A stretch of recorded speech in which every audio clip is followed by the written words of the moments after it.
नमस्कार बच्चों, मैं आज आपके सामने एक ऐसी वीडियो लेके आया हूं जो आपके लिए लाभदायक है। अर्धवार्षिक मूल्यांकन 2023-24 में जो राज्य शिक्षा केंद्र मध्य प्रदेश से गणित का जो पेपर आया था, हिंदी मीडियम का कक्षा 8 का गणित का पेपर, तो उसको कैसे सॉल्व करना था और कैसे उन प्रश्नों को सॉल्व अपन लोग करते हैं, ये अपन लोग इस वीडियो में आज जानेंगे। जो इस वर्ष 2023-24 में आया था अर्धवार्षिक मूल्यांकन का पेपर गणित का कक्षा 8 का, तो उसे अपन लोग यहाँ सॉल्व करेंगे। तो निश्चित बच्चों को इससे लाभ मिलेगा और अगले पेपर की तैयारी, वो 12वां के पेपर की तैयारी इसके माध्यम से कर पाएंगे और जो भी गलतियाँ उनके उस पेपर में हुई हैं वो देख पाएंगे, जिससे अगले भविष्य के लिए उन गलतियों पर आप सुधार कर सकें। आइए जानते हैं इन प्रश्नों को और इनके सॉल्यूशन कैसे करेंगे इस बात को। तो यहाँ पे अपन देख पा रहे हैं कि जो एक पहला वाला प्रश्न आया है उसमें लिखा है कि परिमेय संख्या 4/5 के लिए योज्य तत्समक है। तो योज्य तत्समक का मीनिंग होता है वह संख्या जिसको जोड़ने पर कोई फर्क ना पड़े, है ना। योज्य तत्समक का मतलब ये होता है जिसको अपन संख्या में जोड़ें और कोई फर्क नहीं पड़े। तो अपन देख सकते हैं ऐसी संख्या कौन सी होती है, ऐसी संख्या होती है 0। तो परिमेय संख्या 4/5 के लिए योज्य तत्समक 0 होगा। संख्या कोई भी हो, योज्य तत्समक हमेशा 0 ही होता है। तो पहले प्रश्न का उत्तर ये बी नंबर का सही होगा, 0, है ना। अगला प्रश्न देख लेते हैं। दूसरा प्रश्न यहाँ पर आता है और उसमें लिखा है कि x का 7 गुणा 35 है, इस कथन का समीकरण बनाइए। तो x का 7 गुणा 35 लिख देंगे। x का 7 गुणा बराबर 35, तो ये हो जाएगा 7x बराबर 35। तो कौन सा है, देखो 7x बराबर 35 तीनों में ये है बी नंबर का, है ना, 7x बराबर 35। तो दूसरे प्रश्न का उत्तर ये बी नंबर का सही होगा, 7x बराबर 35। अगला प्रश्न देख लेते हैं। तीसरा प्रश्न यहाँ पे आता है, निम्नलिखित में से किस चतुर्भुज के विकर्ण होते हैं, है ना। यहाँ पे बात आती है निम्नलिखित में से किस चतुर्भुज के विकर्ण होते हैं। तो यहाँ पे बात आती है, देख सकते हैं अपन लोग आयत है यहाँ पे, है ना। तीसरे प्रश्न नंबर 3 का जो है वो आयत है और इसमें अपन लोग देख पा रहे हैं यहाँ पर कि किस चतुर्भुज के विकर्ण बराबर होते हैं। तो बहुत सारे समांतर चतुर्भुज दिया हुआ है, पतंग दिया हुआ है, समलंब दिया हुआ है, तो सभी का अपन लोग चित्र बना सकते हैं। और यहाँ पे आयत जो होता है उसमें देखो दोनों विकर्ण बराबर रहते हैं, चित्र भी मैंने यहाँ बना दिया है। तो आयत एक ऐसा चतुर्भुज होता है जिसके विकर्ण बराबर होते हैं, ठीक है। तो ये बी नंबर का इसका उत्तर सही होगा, तीसरे प्रश्न का बी नंबर का उत्तर आयत। चौथा प्रश्न यहाँ पे आता है, उसमें देख लेते हैं अपन लोग कि -2/3 और -5/6 का योग होगा। तो ये चूंकि परिमेय संख्या है, इनको जोड़ना है, ऐड करना है, तो लघुत्तम की आवश्यकता होगी। तो यहाँ 3 और 6 का जब लघुत्तम लेंगे तो कितना आएगा, 6 आएगा। और फिर इनको सॉल्व करने का जो तरीका होता है वो अपन जानते हैं। पहली वाली संख्या का जो हर है उसका इस लघुत्तम में भाग देंगे, तो 3 दूनी 6, 2 बार गया। 2 का अंश में गुणा करेंगे, 2 दूनी 4, इनके 4 हो जाएंगे। फिर ऐसी इस संख्या में हर का भाग देंगे 6 का 6 में, तो एक ही बार गया। 1 का 1 में गुणा करेंगे ऋण 5 में, तो ऋण 5 ही आएगा। ऊपर की संख्याएं समान चिन्ह की हैं, जुड़ जाएंगी, -9 आएंगे बटे 6, यानी कि इसका जो आंसर है वो -9/6 आना चाहिए। फिर ये अगला प्रश्न यहाँ पे आता है, और सॉरी -9/6 योग होगा, मतलब वो ऐड करवाने के बाद संख्या पूछ रहे हैं कि वो संख्या किस तरह की बनेगी। तो ये देखो अपन बटे वाली संख्या बनी है और ऋण की बनी है वो, तो ये परिमेय संख्या होगी, है ना। तो चौथे प्रश्न का उत्तर ये सी नंबर का सही होगा, एक परिमेय संख्या। अगली बात आती है, निम्न में से एक चरीय रेखीय समीकरण है। तो एक चरीय का मतलब होता है जिसमें एक चर हो। तो आप देख लीजिए किसमें एक चर है, इन सभी में। तो अपन देख सकते हैं बी नंबर का जो है उसमें एक चर है x। पांचवें प्रश्न का उत्तर बी नंबर का सही होगा, x + 5 = 0। ये एक चरीय समीकरण है। अब यहाँ पे खाली स्थान वाला क्वेश्चन आता है, खाली स्थान में क्या करना है, चलिए देख लेते हैं। तो प्रश्न नंबर जो 6 है वो देख लेते हैं। उसमें लिखा है, किसी बहुभुज के सभी बाह्य कोणों का योग। जब कोई बहुभुज बनाते हैं तो उसके जो बाह्यता कोण रहते हैं उनका योग हमेशा 360 डिग्री होता है, इससे ज़्यादा या कम नहीं होता है। चाहे कोई भी बहुभुज हो, कितनी भी भुजाओं वाला हो, उसके बाह्य कोणों का योग हमेशा 360 डिग्री होता है। तो यहाँ पर 360 डिग्री बना होगा।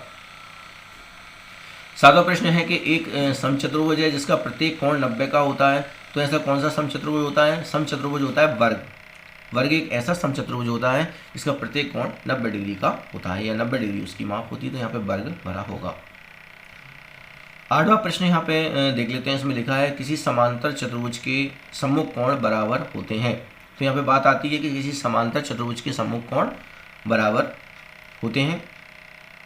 तो यहाँ पे अपन देख पा रहे हैं कि समांतर चतुर्भुज जो होता है उसके सम्मुख कोण खाली स्थान में भरना था तो बराबर होते हैं, अपन लोग जानते हैं, तो बराबर यहाँ पे लिख देंगे। ओके, अब आता है 9वां प्रश्न। पैटर्न दिया है 4, 9, 16, 25 में अगली संख्या क्या आएगी। तो पैटर्न का नियम होता है, तो उसमें संख्याओं में एक नियम लगता है, वो नियम को देखा जाता है क्या नियम इसमें चल रहा है, उसी नियम के बेस पर अगली संख्या को अपन लोग गैस कर पाते हैं या जान पाते हैं। तो यहाँ पे अपन देखते हैं इसमें क्या पैटर्न है। तो यहाँ अपन देख पा रहे हैं, देखो ये 2 का वर्ग है, ये 3 का वर्ग है, 4 का वर्ग है, 5 का वर्ग है। देखो 2 का वर्ग, 3 का वर्ग, 4 का वर्ग, 5 का वर्ग, तो निश्चित है आगे 6 का वर्ग ही आएगा, और 6 का वर्ग होता है 36। तो यहाँ पे 36 खाली स्थान में भरा जाएगा, जो मैं यहाँ आपको दिखा रहा हूँ राइट साइड। इस सभी संख्याएं वर्ग हैं। देखो 2 का वर्ग, 3 का वर्ग, 4 का वर्ग, 5 का वर्ग, तो 6 का वर्ग, यहाँ 6 का वर्ग आना चाहिए अगले नंबर में। तो वो 6 का वर्ग कौन होता है, 36 होता है, 36 यहाँ पे आएगा। 10वां प्रश्न यहाँ पे आता है, उसमें लिखा है समीकरण 2x बराबर 10 में x का मान कितना होगा। तो 2x बराबर 10 में जब अपन लोग x का मान निकालेंगे तो 2 का भाग जाएगा 10 में, तो 5 बार कट जाएगा, तो x का मान 5 आएगा। यहाँ पे खाली स्थान में 5 करना होगा। चलिए अगला प्रश्न देख लेते हैं। और 11वां प्रश्न यहाँ पे आता है, उसमें लिखा हुआ है कि दी गई आकृति में x का मान पता कीजिए। तो अपन देख पा रहे हैं एक बहुभुज बना हुआ है और बहुभुज में सभी बाह्य कोण बने हुए हैं, और अपन को पता है कि किसी भी बहुभुज में जो बाह्य कोण होते हैं उनका योग 360 डिग्री होता है, सभी का योग। तो इन सभी को जोड़कर 360 लिख देंगे, है ना। फिर ये 90, 50, 110 को जोड़ेंगे तो ये 250 आएंगे, है ना। 360 में से 250 कम हो जाएंगे, तो x का मान आएगा आपका 110 डिग्री, यानी जो खाली जगह है यहाँ पे x लिखा हुआ है उसका मान 110 डिग्री आएगा। तो इस तरह से x का मान पता कर लेते हैं। अब आता है 12वां प्रश्न। इसमें एक व्यंजक लिखा हुआ है, उस व्यंजक का मान पता करना है। तो अपन देख पा रहे हैं कि कोष्टक, बड़े कोष्टक के पहले की संख्या पहले सॉल्व होगी, तो ये 3 और ऋण के 4 यानी ऋण का 1 बचेगा, और ऋण का 1 जब ऋण 1 के साथ जुड़ेगा, ऋण 2 के साथ जुड़ेगा तो ऋण का 3 आएगा, तो इसका मान ऋण 3 होगा। अब प्रश्न नंबर 13वां आता है, समीकरण हल कीजिए। तो इसमें अपन देख लेते हैं, ये लिखा हुआ है 2x ऋण 3 बराबर 7। तो 2x ऋण 3 जब इस साइड जाएंगे तो अपने चिन्ह बदल लेंगे, धन के 3 हो जाएंगे। 2x बराबर 7 धन 3, 7 धन 3 यानी 10 हो जाएंगे, और बटे में 2, जब 2 का भाग देंगे 10 में तो 5 आएगा यहाँ पर, तो x का मान 5 आएगा, है ना। तो इस सवाल का जो हल है वो x बराबर 5 आएगा। 14 प्रश्न अपन लोग देख लेते हैं। यहाँ पे 14 प्रश्न में लिखा है कि 30 रुपये प्रति दर्जन की दर से 30 दर्जन केलों का मूल्य कितना होगा, यानी कि 1 दर्जन केले 30 रुपये के आते हैं, तो आपको ये बताना है कि 30 दर्जन केले कितने के आएंगे। तो सिंपल सी बात है, जब 1 दर्जन 30 रुपये के आते हैं तो 30 दर्जन 30 का अपन गुणा कर देंगे इसमें 30 में, तो 30 का 30 में गुणा करेंगे तो आएगा 900, यानी 900 रुपये का आएगा, है ना। तो 30 दर्जन केले जो हैं वो 900 रुपये के आएंगे, है ना। इसका उत्तर 900 आएगा। 15वां क्वेश्चन क्या कहता है, 15वें क्वेश्चन को देख लेते हैं। इसमें लिखा है कि एक बगीचे में 400 पौधे हैं और बगीचे में 20 क्वारियाँ लगी हुई हैं। प्रत्येक क्वारी में उतने ही पौधे आते हैं जितनी क्वारियों की संख्या है ना। कहने का मतलब यहाँ पे कि वर्ग आकार की डिज़ाइन बनी हुई है, तो कितने पौधे हैं, और एक क्वारी में 20 पौधे हैं, 20 क्वारियाँ बनी हुई हैं, तो 20 का अपन जब भाग देंगे 400 पौधों में तो कितने पौधे आ जाएंगे एक क्वारी में, वो आ जाएंगे आपके 400 बटे 20 यानी कि 20। तो एक प्रत्येक क्वारी में पौधों की संख्या 20 आ जाएगी, है ना। 16 प्रश्न देख लेते हैं। इसमें लिखा है कि मान ज्ञात कीजिए। तो इसको हल करते हैं अपन लोग। तो पहले अपन लोग ये गुणा वाला पार्ट सॉल्व कर लेते हैं। तो गुणा वाला पार्ट अपन सॉल्व करेंगे तो ये आपका 3 दूनी 6 और 5 7 35 ही आ जाएगा। फिर ये बटे वाली संख्या है, लघुत्तम की आवश्यकता पड़ेगी, तो 35 और 14 का लघुत्तम लेंगे तो फिर ये 70 आएगा, है ना। फिर जो प्रोसेस होता है हल करने का वो देखेंगे। तो हर का भाग 35 का भाग देंगे 70 में, कितने आ जाएगा 35 दूनी 70। 2 का अंश में गुणा कर दीजिए, 6 दूनी 12, इनके 12 आ जाएंगे। फिर दूसरे वाले में 14 का भाग देंगे 70 में, 4 पंजे 70। 5 का इसमें हर अंश में गुणा कर देंगे, 5 एकम 5। दोनों समान चिन्हों की संख्या है अंश में, तो जुड़ जाएंगी, तो इनके 17 हो जाएंगे बटे 70, यानी इनके 17 बटे 70 इसका आंसर आना चाहिए 16 प्रश्न। चलिए अगला प्रश्न देखते हैं। और अपन लोग 17वां प्रश्न यहाँ पर देख लेते हैं। 17वें प्रश्न में लिखा है ज्ञात कीजिए कि 1/2 प्रतिशत भागित कोष्टक में माइनस के 1/3 फिर भागित 2/5। इसको हल करने के लिए अपन कोष्टक के अंदर की संख्याओं को पहले भाग को गुणा में बदल लेते हैं। तो भाग को अपन गुणा में बदलेंगे तो 2/5 है वो 5/2 हो जाएगा। देखो गुणा में बदल गया। इसको हल करेंगे तो 5 एकम 5, 3 दूनी 6 ये आएगा। फिर अपन ने एक और भाग है इसमें, इसको गुणा में बदलेंगे तो संख्या को फिर पलट देंगे, 6 बटे ऋण 5 हो जाएगी, ये 2 से 6 कट जाएंगे, 2 3 6 है ना। तो ऋण के 3 बटे 5 यहाँ पे आंसर आना चाहिए, 2 3 6, 3 बटे ऋण के 3 बटे 5 यहाँ पे आना चाहिए। तो इसका उत्तर ऋण के 3 बटे 5 आएगा। गलती से 10 लिखा हो गया लेकिन वास्तव में 3 बटे 5 आएगा यहाँ पे, क्योंकि 2 3 6 कट जाएगा 3 बार, तो 3 बटे ऋण 5 आएगा। 18वां प्रश्न यहाँ पे आता है, उसमें इस समीकरण को हल करने की बात वो कह रहे हैं। इसको हल करेंगे तो ये पक्षांतरण विधि से होता है। इसमें x वाले मानों को एक तरफ कर लीजिए और बिना x वाले मानों को एक तरफ कर लीजिए। x वाले मानों को एक तरफ करेंगे अपन लोग तो 4x ऋण 2x हो जाएगा, और बिना x वालों को एक तरफ ले जाएंगे तो 6 ऋण 3 हो जाएगा। तो अपन देख रहे हैं 4x में से जब 2x जाएंगे तो कितने बचेंगे, 2x बचेंगे, और ये 6 में से 3 घट जाएंगे तो 3 बचेंगे। x का मान निकालना है, 2 का पहुँच जाएंगे, 3 के नीचे पहुँच जाएंगे, तो x का मान 3 बटे 2 आएगा। तो 18वें प्रश्न का उत्तर जो हल है वो x बराबर 3 बटे 2 होगा। 19वां प्रश्न भी ऐसा ही है, सेम एज इट इज़। तो पहले अपन लोग बटे वाली जो संख्या है 2 उसको हटा लीजिए, तो 2 का गुणा कर दीजिए पूरी व्यंजक में, 2 का गुणा कर देंगे तो ये हट जाएगी बटे वाली संख्या, और सवाल इस तरह का बन जाएगा 10y माइनस के 7 बराबर 3y ऋण 28। फिर वही पक्षांतरण करना, y के मानों को एक तरफ कर लीजिए, उसको एक तरफ करेंगे तो 10 में से 3y कम हो जाएंगे, 7y बचेंगे, 7 उधर जाके इसमें प्लस के 7 हो जाएंगे तो 28 ऋण के हैं तो ऋण के 21 बचेंगे, और y का मान निकालने के लिए 7 का भाग दिया जाएगा 21 में, तो ऋण के 3 आएंगे, 7 या 21, तो ऋण के 3 यहाँ y का मान आएगा। तो 19वें सवाल का उत्तर y बराबर ऋण के 3 आएगा। 20वां प्रश्न आप लोग देख लेते हैं। इसमें लिखा है कि किसी समांतर चतुर्भुज के दो आसन्न कोणों का योग 3:2 है, 3:2 है, और समांतर चतुर्भुज के सभी कोणों की माप ज्ञात कीजिए। अब यहाँ पे बात आती है कि जो आसन्न कोण होते हैं वो कौन से होते हैं। तो अपन लोग यहाँ देख रहे हैं कि एक चतुर्भुज अपन लोगों ने बनाया। आसन्न कोण का मतलब होता है एक ही रेखा पर बने कोण। तो अपन देख रहे हैं ये वाला कोण आसन्न कोण कहलाएंगे। तो ए और बी को अपन लोगों ने इस रेशियो के अकॉर्डिंग मान लिया। ए का मान लिया अपन लोगों ने 3x और बी का मान लिया अपन लोगों ने 2x, है ना। आसन्न कोण का मतलब ये होता है एक ही भुजा पर होने वाले कोण। तो समांतर चतुर्भुज के अपन ने दो कोण कौन से मान लिए, एक तो ए मान लिया 3x और एक बी मान लिया 2x। अब यहाँ पे बात आती है कि आसन्न कोण है और समांतर चतुर्भुज है। तो आसन्न कोण है तो उनके जो कोणों का योग होगा आसन्न कोणों का वो 180 डिग्री होगा। तो ए और बी का योग जो कितना होगा 180 डिग्री। इनको अपन जोड़ेंगे ए और बी को 180 डिग्री को, तो अपन देख रहे हैं कि ये 3x और 2x मिलकर हो जाएंगे आपकी 6x बराबर 180। तो x का मान आ जाएगा आपका कितना आ जाएगा, x का मान 5 का भाग देंगे अपन लोग 180 में, तो 6 पंजे 30 36 आ जाएगा। तो 36 का अपन लोग 36 के हिसाब से इनके मान निकालेंगे, x का मान 36, यानी कि इन दोनों कोणों का योग कितना आएगा 180 डिग्री। आसन्न कोण है ना इसलिए। तो ये 3x 2x बराबर 180, x का मान आ जाएगा 38। तो x का मान जब यहाँ रखेंगे 38 दिया 108, तो कोण का मान 108 आ जाएगा। फिर b का मान निकालेंगे 38 दूनी 72, तो b का मान 72 आ जाएगा। अब ये समांतर चतुर्भुज है तो आमने सामने के कोण बराबर होते हैं, तो a के बराबर c हो जाएगा और b के बराबर d हो जाएगा। तो इस तरह से ये चारों कोण यहाँ पे चतुर्भुज के आ जाएंगे। अब 21वां प्रश्न आता है, वो देख लेते हैं। इसमें लिखा है कि एक समबहुभुज की भुजाओं की संख्या ज्ञात कीजिए यदि उसका प्रत्येक बाह्य कोण 72 है। जब भी अपन को बहुभुज की संख्या पता करनी हो, समबहुभुज की भुजाओं की संख्या पता करनी हो, तो प्रत्येक बाह्य कोण 72 है। तो फार्मूला ये होता है भुजाओं की संख्या बराबर 360 बटे एक भुजा द्वारा बनने वाला कोण या एक बाह्य कोण। तो 360 में जब अपन लोग 72 का भाग देंगे कितना आएगा, 5 बार जाएगा। तो कहने का मतलब समबहुभुज में भुजाओं की संख्या 5 आएगी। अब आता है 22वां प्रश्न। इसमें लिखा गया है दी गई सारणी में किसी फैक्ट्री में वर्ष के विभिन्न माह में बनने वाले बल्बों की संख्या दी गई है। सारणी पढ़ें और निम्नलिखित प्रश्नों के उत्तर दें। तो यहाँ पे लिखा है महीना लिखा हुआ है, महीना जुलाई, अगस्त, सितंबर, अक्टूबर, नवंबर, दिसंबर, और बल्बों की संख्या लिखी हुई है 500, 750, 750, 1000, 1250 और 750। तो इन प्रश्नों का उत्तर इस टेबल के अकॉर्डिंग देने होंगे। पहला प्रश्न यहाँ पे कहता है कि किस माह में सबसे अधिक बल्ब बने हैं। दिख रहा है साफ साफ यहाँ पर अक्टूबर के महीने में सबसे ज़्यादा बल्ब बने, महीना बताना है ना। सॉरी अक्टूबर भी नहीं, नवंबर में बने हैं सबसे ज़्यादा ना 1250।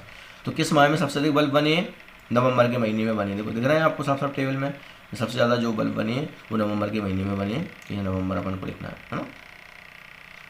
दूसरा प्रश्न, किन किन माह में बराबर संख्या में बल्ब बने हैं? तो किन किन माह में बने हैं? दिसंबर में और सितंबर में और अगस्त में। अगस्त, सितंबर और दिसंबर में बराबर बल्ब बने हैं 750, 750, 750। ठीक है, तो अपन को माह लिखना है केवल, किन किन माह में बराबर बल्ब बने हैं? तो अगस्त में, सितंबर में और दिसंबर में। तीसरा है, किस माह में बनने वाले बल्ब दिसंबर माह में बनने वाले बल्बों से 250 ज़्यादा है? 250 ज़्यादा है ना। तो 250 अक्टूबर में लिख रहे हैं अपन को, अक्टूबर में लिख रहे हैं 250 ज़्यादा है दिसंबर से, है ना। तो यहाँ लिख देंगे उत्तर में अक्टूबर में। हाँ, अक्टूबर में दिसंबर से 250 ज़्यादा बल्ब बने हैं। ठीक है दोस्तों, आगे देखते हैं अपन लोग। अगला प्रश्न आता है 23वां प्रश्न, उसको देख लेते हैं अपन लोग। 23वें प्रश्न में लिखा है कि बदलते हुए हल कीजिए, समीकरण को सरल रूप में बदलते हुए हल कीजिए। मतलब उसको हल करना है तो पहले 4 का अंदर गुणा होएगा, 4x और 4 दूनी 8 ये हो जाएगा, है ना। फिर 3x और 7 9 27 ये हो जाएगा। फिर अपन देखेंगे, इनको देखेंगे तो 4x और 1 5x, 3x इधर घट जाएंगे, 5 में से 3x जाएंगे तो 2x बचेंगे, और 8 ऋण का इस साइड आएगा, 27 में से 8 जाएंगे तो ऋण के 19 बचेंगे। तो x का मान ऋण के 19/2 आएगा। तो इस सवाल का जो हल होगा ऋण के 19/2 होगा, है ना, x बराबर। 24वां प्रश्न देख लेते हैं। यहाँ पे इस सवाल को हल कर लेते हैं। इसमें सभी गुणा में संख्या लिखी हुई है, परिमेय संख्या है। तो इनमें अपन देखते हैं कि जब नियम होता है तो हर अंश में अगर कोई संख्याएं कट रही हैं तो उसे काट देना चाहिए। तो वो कट जाएगा, ये 5 या 15 हो जाएगा, यहाँ कट जाएगा 5 से, फिर 4 चौके 16 हो जाएगा, 7 दूनी 14 हो जाएगा, 3 त्रिका 9 हो जाएगा। तो ऐसे ही सब आपस में कट जाएंगे, और कटने के बाद जो बचेगा यहाँ पर वो 1/2 बचेगा ऋण का। ये अपन लोग खुद सॉल्व यहाँ कर सकते हैं काट कर, है ना। ठीक है बच्चों। फिर 25वां प्रश्न यहाँ पे आता है, उसमें लिखा हुआ है कि अगर RENT एक आयत है, ये बना हुआ है चित्र यहाँ पर, और विकर्ण एक दूसरे को ऊपर प्रतिष्ठित करते हैं। जब आयत है तो सिंपल सी बात है कि जो विकर्ण होते हैं वो एक दूसरे को समद्विभाजित करते हैं, साथ में वो विकर्ण बराबर भी होते हैं। तो जो कटे हुए हिस्से हैं वो आपस में बराबर होंगे। तो जो OR है और OT है वो सेम होंगे, डिस्टेंस वाले बराबर दूरी पर होंगे, ये मतलब इनकी दूरी बराबर होगी। तो OT बराबर OR, चूँकि आयत है ना इसलिए, तो इन दोनों को बराबर लिख देंगे। जब बराबर लिखेंगे तो 3x में से 2x गया तो 1x बचेगा, और 4 में से 1 गया तो 3 बचेगा, यानी x का मान यहाँ पे 3 आएगा। जिस सवाल में x का मान पूछा गया था वो कितना आ जाएगा? 3 आ जाएगा, आयत की शर्तों के अकॉर्डिंग। मैंने लिख भी दिया है कि विकर्ण बराबर भाई एक दूसरे के समद्विभाजित करते हैं, आयत में ऐसा होता है। 26वां प्रश्न आता है, और ये लास्ट प्रश्न है। इस लास्ट प्रश्न को देख लेते हैं अपन लोग। इसमें लिखा है, किसी विद्यालय की एक कक्षा के विभिन्न विषयों में रुचि रखने वाले विद्यार्थियों की संख्या निम्न सारणी में दी गई है। विषय हिंदी, अंग्रेजी, गणित, सामाजिक विज्ञान, विज्ञान, संस्कृत, है ना, ये दिया गया है। और संख्या दी गई है 250, 50, 35, 30, 300, 100 और 200, है ना। कुल कितने संख्या हो गई? 1000। यहाँ पर सबको ऐड करने पर 1000 कुल संख्या यहाँ पर हो जाएगी। तो उपरोक्त सारणी को पढ़ें और निम्नलिखित प्रश्नों के उत्तर दें। देते हैं अपन लोग इसको देखकर। पहला प्रश्न यहाँ पे कहता है कि सबसे अधिक रुचि का जो विषय है वो कौन सा है ना। देखो सबसे ज़्यादा बच्चे कौन से विषय में हैं, तो देखो गणित में है, तो गणित सबसे ज़्यादा रुचि वाला विषय है। सबसे अधिक रुचि वाला जो विषय है वो गणित है। दूसरा, सबसे कम रुचि वाला जो विषय है वो अंग्रेजी है। सबसे कम रुचि वाला देखो 50 आ रहा है इसमें, तो ये सबसे कम रुचि वाला, 50 बच्चे हैं तो इसमें ये कम रुचि वाला है। गणित विषय में रुचि रखने वाले विद्यार्थियों की संख्या कुल विद्यार्थियों की संख्या का कितना भाग है? तो गणित में 300 है और कुल कितने 1000 है, तो 3 और 1000 का अपन लोग जब रेशियो निकालेंगे तो 2 बिंदी से 2 बिंदी कट जाएंगे, यानी 30/10 ये आएगा इसका भाग, है ना। कितना भाग है? 3/10 का भाग है। चौथा प्रश्न आता है, समान रुचि वाले विषय कौन से हैं? तो देखो समान रुचि वाले विषय कौन से हैं, देख सकते हैं ये दोनों, सामाजिक विज्ञान और विज्ञान में देखो 100 बच्चे हैं, इसका मतलब ये समान रुचि वाले विषय हैं दोनों, सामाजिक विज्ञान और विज्ञान। पांचवा प्रश्न आता है, हिंदी विषय में रुचि रखने वालों की संख्या अंग्रेजी में रुचि रखने वालों से कितनी अधिक है? तो ये साफ साफ दिख रहा है कि हिंदी विषय में रुचि रखने वाले जो विद्यार्थी हैं उनको अंग्रेजी विषय से कितनी ज़्यादा है? देखो अंग्रेजी में 50 है, हिंदी में 250 है, तो कितने ज़्यादा है? 200 ज़्यादा है। तो यहाँ इस वाले प्रश्न का उत्तर 200 यहाँ पर आएगा। तो दोस्तों आपने देखा कि इस तरह से ये जो अर्धवार्षिक पेपर राज्य शिक्षा केंद्र मध्य प्रदेश से आया था बच्चों के लिए सॉल्व करने के लिए, इसके सवालों को कैसे सॉल्व करना था, कैसे उनकी अवधारणा को क्लियर करना था। तो ये पेपर अगर बच्चे इस पेपर को इस वीडियो के माध्यम से दोबारा से अगर समझते हैं, पढ़ते हैं, तो 12 मई के एग्ज़ाम के लिए भी इन बच्चों को एक सपोर्ट मिलेगा, जिससे वो अच्छे अंक ला सकते हैं। और अभी जो पेपर उन्होंने अर्धवार्षिक में किया था उसमें क्या क्या गलती हुई थी उनको भी अब बच्चा ध्यान से देखकर सॉल्व कर सकता है कि हाँ मुझसे यार ये गलती हो गई थी, तो उनको सुधार कर सकता है। यानी पेपर को एक बार और घर पर वो इस वीडियो के माध्यम से हल कर सकता है, जिससे उसका रिवाइज हो जाएगा और अगले पेपर के लिए अच्छे से तैयारी हो जाएगी। धन्यवाद दोस्तों। तो अगर वीडियो आपको अच्छी लगी हो तो आप इसे लाइक करें, शेयर करें और मेरे चैनल को सब्सक्राइब करें। धन्यवाद।